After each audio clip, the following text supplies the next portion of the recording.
All of them began to realize that they were working on but sure enough, they were how they both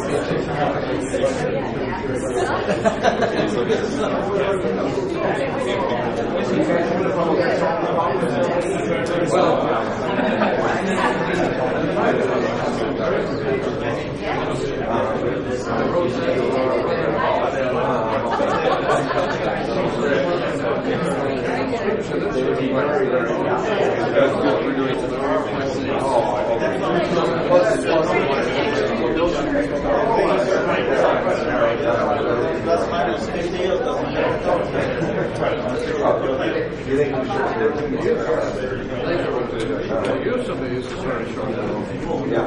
First century BC.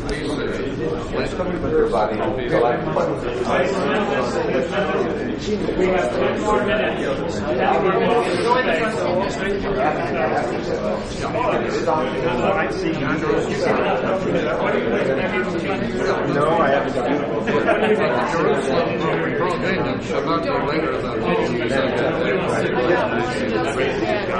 And the leader was James, not Peter. Peter was overseas traveler, but James was the big honcho that he had to report back to. So he describes meeting him there, and then he describes a debate on the temple steps where the priests and the scribes are debating the James group on the steps, and there's a riot. And all of a sudden, into this riot bursts who's called an angry man. And it's clearly meant to be Paul in his time when he's serving the Roman authorities. And he runs into this debate just when James is about to win, picks up a flagon from the altar and beats James with a club and throws him down the stairs and leaves him for dead. And there's a huge melee, and about 30 people are dead, but James isn't dead. This is the kind of detail this novel has. It carries him out of the temple and to a house in Jerusalem, which is also good detail. Then it takes them down to Jericho, outside, and then the enemy, as he's called, gets letters from the high priest to pursue the Christians to Damascus. That's the thing in Acts. That's where Acts picks up. You recognize that. Right, right. So this is Paul. This is a representation. And he comes through Jericho on the way to Damascus, and he misses them. And they've carried James down there because he's the leader of the whole community. Anyway, they're out somewhere outside of Jericho. Guess where they are? Near Qumran. Yeah, near Qumran. And so, that's the thing of James attacking Paul with it. So you think this historical... This is so detailed. What is it? What are they doing in Jericho? It's so rich in detail. So Herschel didn't agree for you to do the article? He didn't even know what I was talking about. He doesn't know anything. Okay. What do you give your novel, sir? He didn't want... Pick a speed. Okay, let's start with the ossuary. So it's the real thing? No. It is not the real thing. It's a very questionable thing. It's very worrisome, highly suspicious. Many aspects to it are challenge credulity. Why? Why? Well, there's a whole list of things. First, there's no secure provenance. Second, there's no secure chain of custody. Third, it comes willy-nilly out of nowhere.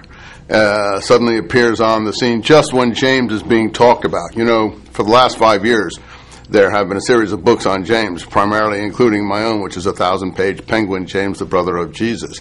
And these books have been widely circulated. And in these books, one of the things that's said is perhaps the best proof of Jesus' existence was the fact that he had a brother James. 3 or 4 years after statements like this are being widely read, here pops the sarcophagus. That's the first thing that put my hackles up to worry about. It's the miraculous sudden appearance of this. The next thing, if you want me to continue? Yeah. Okay. The next thing that is worrisome about this box is the phrase, the brother of Jesus. Nobody at that time would have thought to put the brother of Jesus on an ossuary, not in the first century. Now, later, perhaps, after Christianity and its documents had time to dig in.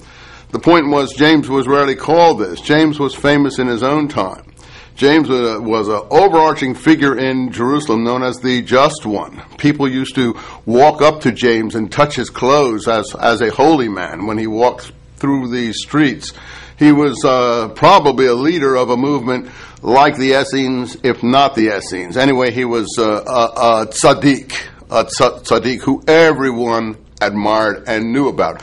Therefore, if you had an ossuary in his name, you wouldn't have to identify him brother of Jesus. He would be known in his own right.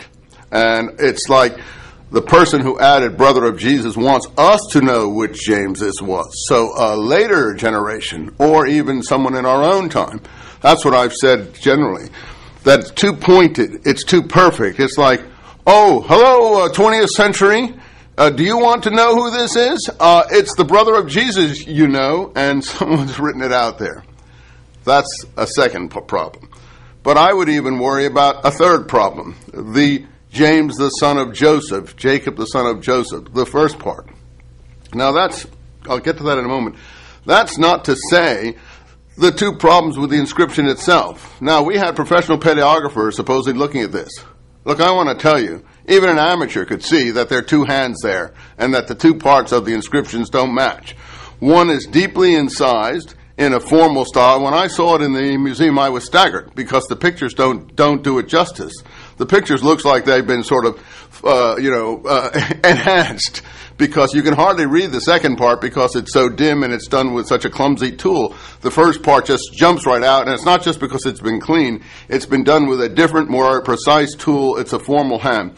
The second part is clearly added by a second hand with a different instrument even. It's not as deeply incised. It's more clumsily. It's like just a more clumsy instrument. Now, an amateur paleographer could tell you that. But the public is cowed. The public defers to these specialists and is unwilling to use its own judgment. So there are two parts to this inscription. Now, I've dealt with the second part a little bit. The first part is worrisome for the following reasons. Okay, there may be 200 or 300 people called Jacob the son of James in the area of Jerusalem at this time. I wouldn't even want to estimate how many there might be. You mean Jacob son of Joseph? Jacob son of Joseph, right. I mean, yeah. Maybe 200-300. Sorry, there's overlap. There may be 200-300 people in the Jerusalem or its environs at this time called Jacob the son of Joseph. But the problem with this particular inscription is that it is too clean. It is too new. It is there are rosettes in the back of the ossuary that are rubbed out. Where is the wear from nature? Where is forget the patina argument. People have said on both sides of that, I'm not an expert on patina, that it can be faked. I've heard from a lot of antiquities people that this is normal practice in the unfortunate market of unreliable antiquities, that this is happening in a widespread way. But in any case, put the patina argument aside. Where is the natural wear and tear on that particular inscription that you see, for instance, on the rosettes on the other side and the inscription on the left? Now, the final part of that, James, the son of Joseph, which is worrisome. No ancient sources really call James the son of Joseph. In fact, they try to make a point that Joseph isn't the father. That he's not only not the father of James, he's not even the father of Jesus. God is supposed to be the father of Jesus. And I've always thought that the term Joseph was a symbolic term, going back to who Jesus' tribal father was. That is, Joshua's tribal father, as you probably know, was the tribe of, Joshua's tribal father was the tribe of Joseph. It's Joshua, son of Joseph.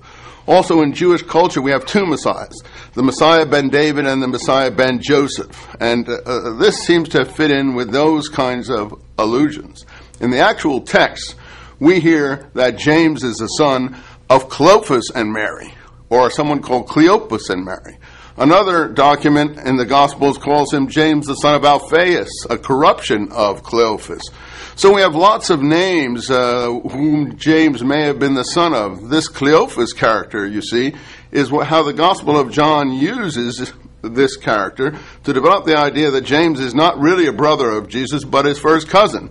Because in the Gospel of John it says, Mary, the wife of Cleopas, and her son James, Joses, Simon, and so on, the four sons, and the daughter Salome. So normally in the tradition, James is considered the son of the uncle Clopas, Alphaeus, unless Clopas and Alphaeus are Joseph.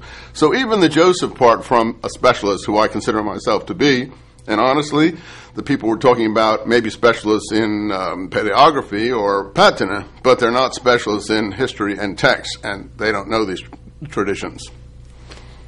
Those are many of the reasons why I worry about this inscription.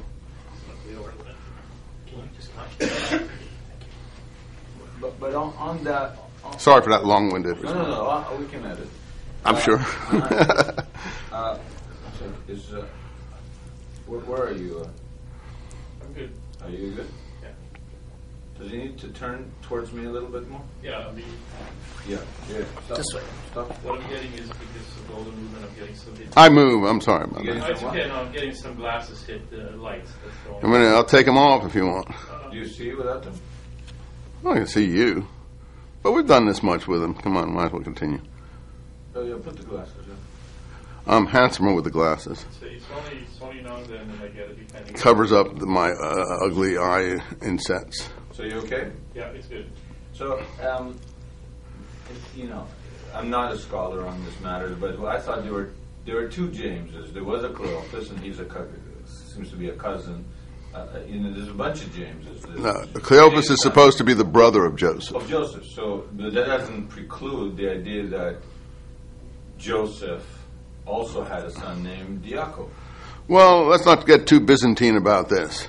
I mean, we get multiplication of Marys, multiplication of Jameses, multiplication of Johns, and the main reason for that is, it's in my book, if your viewers read it, is as the doctrine of the supernatural Christ went forward into the 2nd century, brothers became cousins, fathers became uncles, mothers even turned into their own sister. In the Gospel of John, we get Mary, the sister of Mary, which is a tautologist impossibility. But that's how John has the character, Mary, the sister of the mother of God. So Mary is not even the mother of God in John, because John is pushing the family away from Jesus as the supernatural Christ, and the perpetual virginity of Mary came into being.